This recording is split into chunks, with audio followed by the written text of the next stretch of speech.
Texas lawmakers are taking a look at the state's energy grid today. Senators heard testimony on new ways to add power to the grid and really manage growth, especially as new technologies like AI and Bitcoin come to Texas. Our Ryan Chandler has been tracking that hearing for us all day. Thank you for being here. Let's talk about what the ERCOT CEO said about the impact that AI and Bitcoin mining facilities are really having on our energy supply.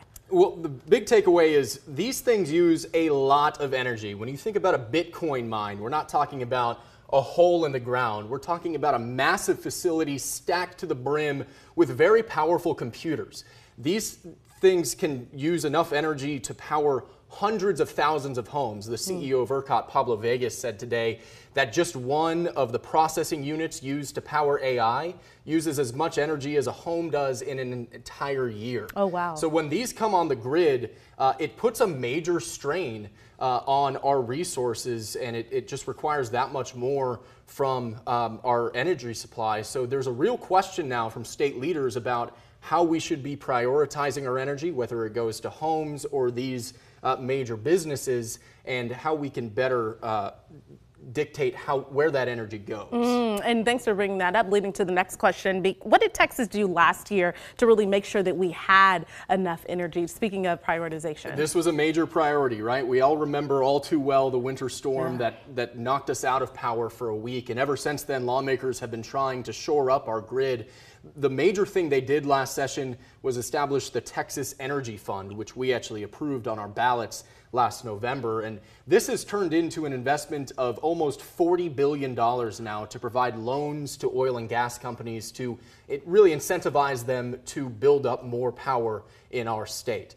That's been a big success so far. Lawmakers say they've had over 100 applications for those, and that's going to create enough additional power for 14 million homes once it's all online. So that's the kind of investment we need to make if our population and our energy demand is going to increase the way we expect it to in the next decades. Okay, so the big question on a lot of people's mind is how do we expect that the energy grid will hold up during the summer? We recently heard about the rolling blackouts possibility. Right, whether it's hot or cold, both of those put major strains on our grid, whether we're heating or cooling our homes. ERCOT predicts about a 12% chance of rolling blackouts this summer once we get towards August. That's typically the hottest month of the year, and that's when we all crank up the AC and businesses need more demand as well. So 12%, not a lot, but you consider there's a 1 in 10 chance that we may be close to emergency conditions. We can't rule it out, but ERCOT, by and large, is very confident that we have enough supply and there's not going to be any major issues. Okay, so you listened in on this meeting. You just checked to make sure that it was over. What was your key takeaway from the hearing today? Lieutenant Governor Dan Patrick had a stark admonishment of these industries we just talked about, whether it's Bitcoin or AI.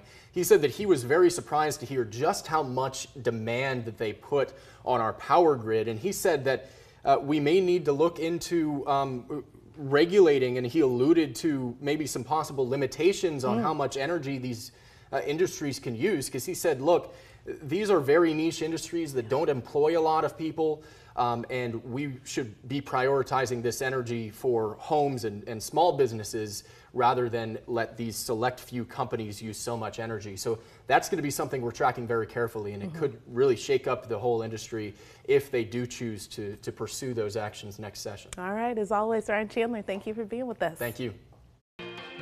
First warning weather with meteorologist Nick Bannon. Hey Ryan, the power's out at my house right now. Would you mind looking into why that is? I'll get on it, Nick. All right, thank you.